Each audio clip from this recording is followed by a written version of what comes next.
hello guys आपण मानक आज जनइबी मु केमी सफ्टवेयर जॉब पाइली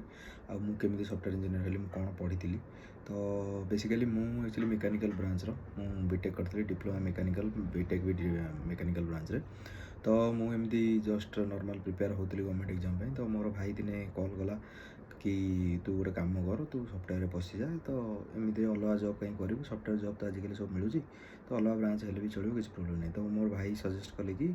तुम गोटे काम कर तू पलि आस हैदराबाद तू गोटे कोर्स जॉइन कर मुझे एक्चुअली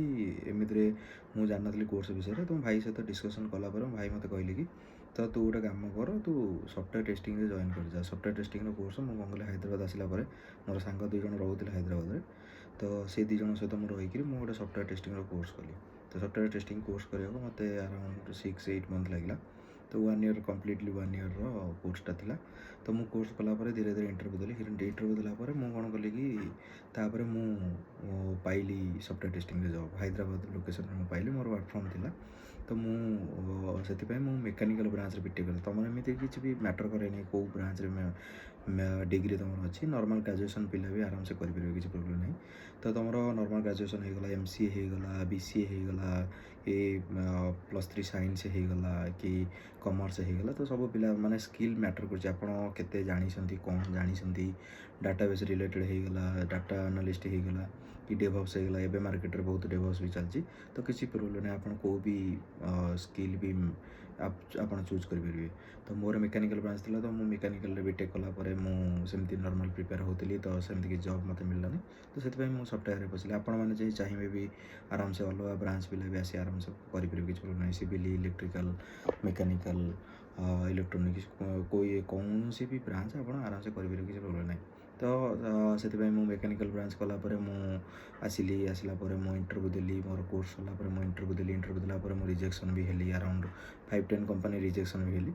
मु रिजेक्शन है मुझे जानी मोर कौटी प्रोब्लेम रोचे कम्युनिकेशन स्किल टेक्निकल स्किल तो मुझे हिसाब से मु प्रिपेयर हेली मोर स्किल डेवलप कली कि कम्युनिकेशन इश्यू हो कि टेक्निकल इश्यू हो आपण मान जो भी इश्यू हम आपण मैंने कौन करेंगे देखिए कि 5-7 इंटरव्यू देलापर आप रिजेक्ट हे रिजेक्ट है आप इंटरव्यू पचारे कि आप कहीं रिजेक्ट है से कहीं रिजेक्ट कले तो से हिसाब से आप कौन करेंगे प्रिपेयर हे तो आप प्रिपेयर है धीरे धीरे आपंकर स्किल डेवलप है आप धीरे धीरे इंटरव्यू क्रैक करेंगे आप इंटरव्यू देवे इंटरव्यू नदेले आप जापर आप प्रोब्लेम कौटी हो तो आप जिते इंटरव्यू देवे से आप स्किल डेवलप हो आप जानवे कौटी प्रोब्लेम रोचे केमी आप स्किल डेवलप करेंगे कौन पढ़े टेक्निकल देखिए कि आप कम्युनिकेशन उपर ध्यान देवे तो से हिसाब से कहीं 2-3 राउंड इंटरव्यू जो हम 2-3 राउंड इंटरव्यू है आप किसी कम्युनिकेशन इश्यू थाए तो आम ओडिया पिला कम्युनिकेशन इश्यू थाए ओडिया पिला टे ओडिया मदर टंग इन्फ्लुएंस आसे तो से हिंदी टू हिंदी टे कन्वर्ट करने प्रोब्लेम हुए कि इंग्लिश टू इंग्लिश कन्वर्ट करने प्रोब्लेम हुए कहीं आमर 3टा कन्वर्ट करा पड़ो Odia to Hindi Hindi to English तो 3टा जो आम एकात्र कन्वर्ट कर तो आम से प्रोब्लेम हुए